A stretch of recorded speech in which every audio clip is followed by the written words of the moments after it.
Welcome to everyone. This is Baburao Kunchala, and today I would like to discuss about China imposed national security law on Hong Kong, which is very important for UPSC exam and particularly international relationship. So, national security law. Why does China impose national security law on Hong Kong? Then what is the historical background between the China and Hong Kong relations? How this law is going to affect on other countries and Hong Kong? So, I will discuss one by one. Actually here, I am going to cover in this session, first one, China imposed national security law on Hong Kong and what is national security law, I am going to cover. Second one, China proposed national security law and what is the security law. And third one, history of China and Hong Kong relations. What is the history of China and Hong Kong relation? And next one here, impact of new law. Impact of new law. That means impact of this national security law on Hong Kong or other nations. So now Dragon who is playing a drama. And during this pandemic time, Dragon taking so many opportunities and it's going to play dramas on other countries. But anyway, all countries, including European countries and all rest of the countries who are angry on China and Chinese activities. So anyway, I will discuss one by one. So first one, during this COVID-19, amid COVID-19 pandemic, China has formally approved a plan to impose national security laws on Hong Kong. China says the laws are intended to target splittist, subversion of state power, terrorism or interference by foreign countries or outside influence in Hong Kong. You need to understand this point clearly, what I am explaining. China says this law are intended to target splitists and who want to split India, who want to split Hong Kong and China, and subversion of state power, who are against the state power, and terrorism or interference by foreign countries or outer influence. So that means here it is going to these national security law going to curb other countries' influence on Hong Kong. That means here now China is going to dominate in Hong Kong politics and dominating in Hong Kong markets because of this law. So that's why foreign countries who are arguing, foreign countries who slam the China, it is directly going to affect Hong Kong nation.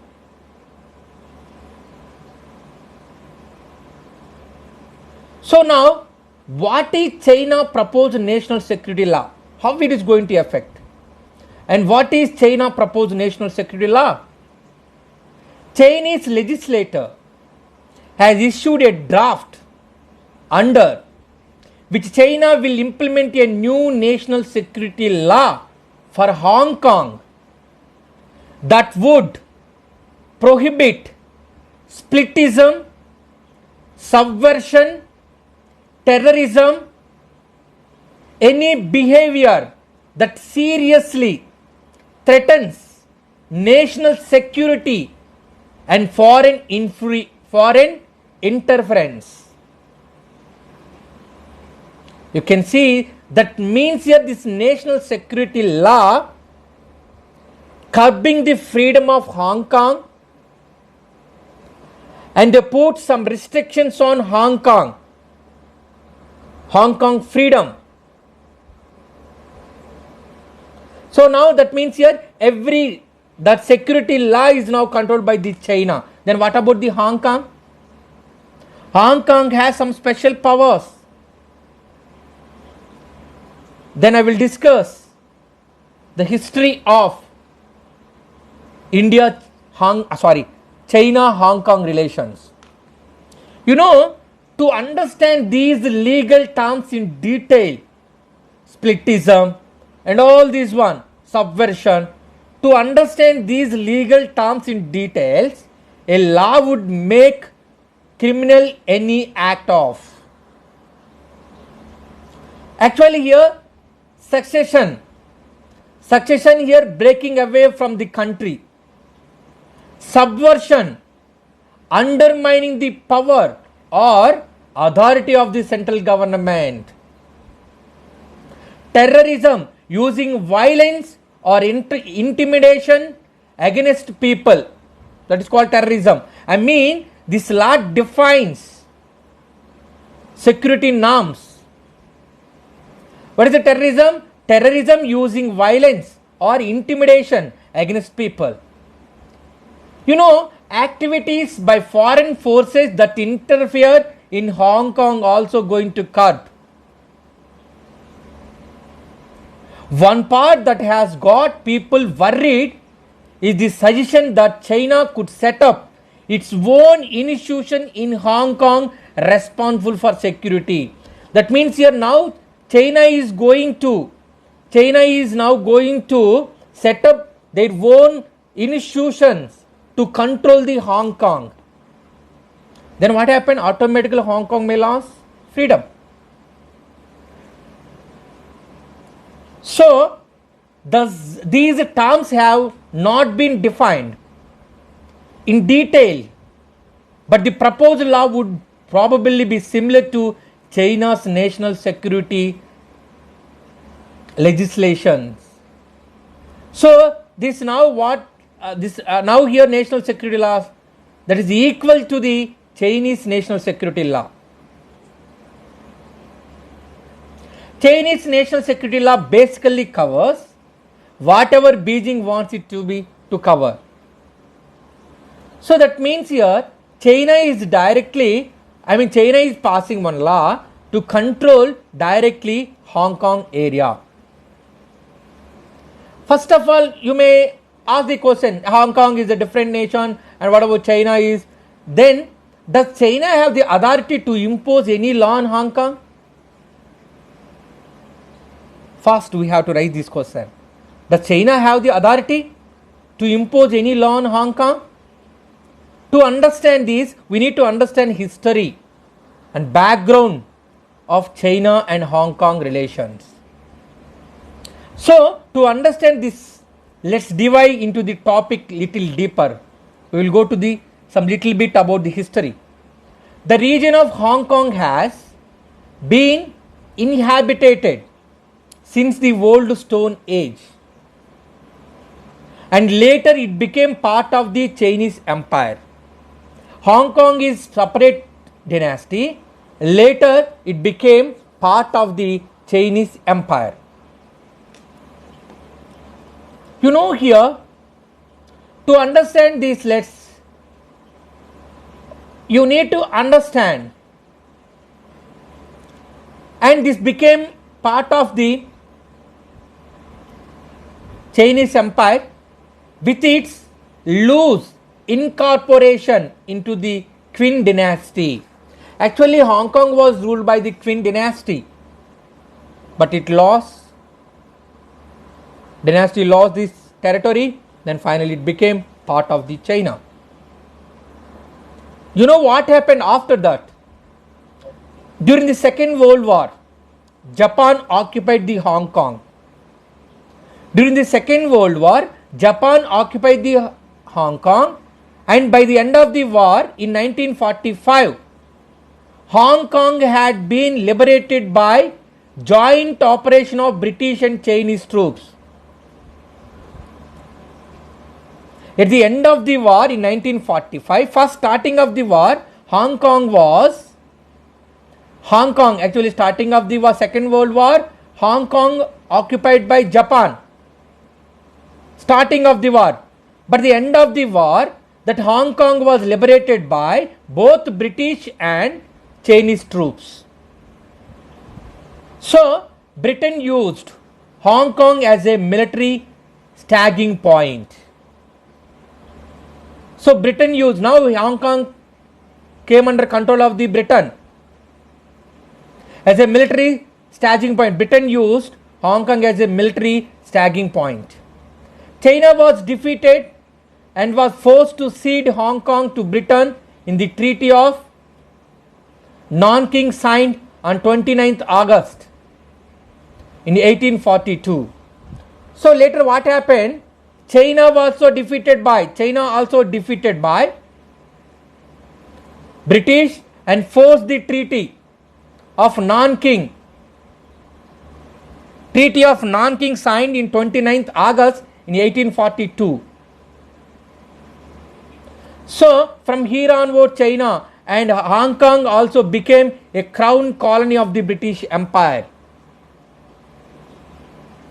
So Hong Kong now became a crown colony of the British Empire. In 1984, the British Prime Minister Margaret Thatcher signed the Sino-British Joint Declaration. Sino-British Joint Declaration to initiate the handover of Hong Kong finally on July 1st, 1997. So this Hong Kong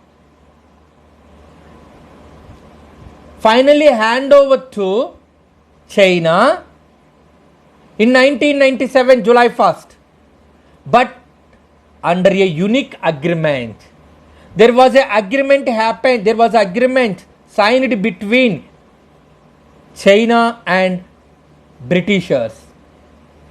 It is a unique agreement.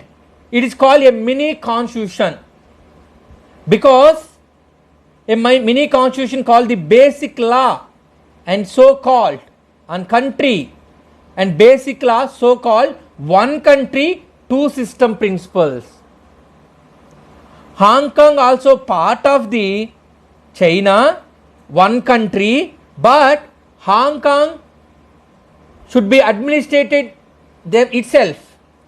Two systems, one country, two systems. That is the uniqueness of this agreement. So now here, according to this agreement, now you can understand, one country, two systems. Hong Kong is also part of the China, but Hong Kong rule itself. That is the meaning of this one country, two systems. So now Hong Kong has authority to pass laws itself. Then now how does the China pass laws on Hong Kong? This is the question mark. That means here China doesn't have right or authority to pass laws on Hong Kong.